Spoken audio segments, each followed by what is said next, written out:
So we've talked about bears, we've talked about snakes, we haven't talked about moose. On a lot of these long trails, you'll run into moose, and they're really, you hear all kinds of stories, but they're really pretty non-aggressive unless you harass them. You always hear about a moose with calves to avoid. Well, that is a good idea. But there's also times of the year, when they're mating season, spring, when maybe they're really hungry, they can be grumpy. If you harass them, they're grumpy. You can't outrun them. They can run for short spurts up to 35 miles an hour, and they can run for 20 miles an hour for long distances. So, if one's chasing you, it's probably not going to chase you very far. If you're making tracks, they don't want to deal with you. You can read them like a dog. If their ears are back, their head's down, their hair's up just like a bear, you got a problem. If they're licking their lips, not a good thing. So I've run into them a lot. I've never had an issue. On Isle Royal, there are 1,800 moose in many years, and you see 3 or 4. You just, like everything else, you just have to respect them.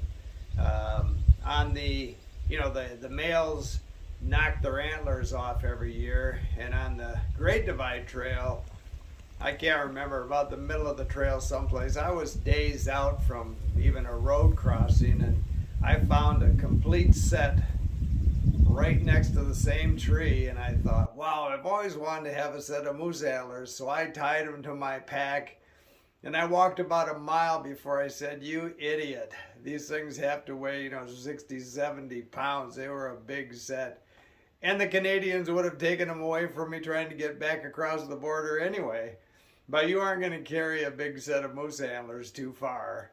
So if you come upon one and you want to get a picture and they're up to their belly in water and you think you're plenty safe because you're at a short distance, but they're up to their belly in water, just remember they can run in the water almost as fast as they can run on land. They're very powerful.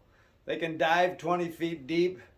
When they swim, they leave a wake. They can swim 6 miles an hour and a long distance. So again, it's just something you have to respect. If you do come onto a calf and a cow, just back off, give them a lot of space. If you're trying to get pictures of a moose, male, female, calf, cow, whatever, don't get so close. Use a telephoto lens, because they are a powerful adversary, and you don't want to mess with them.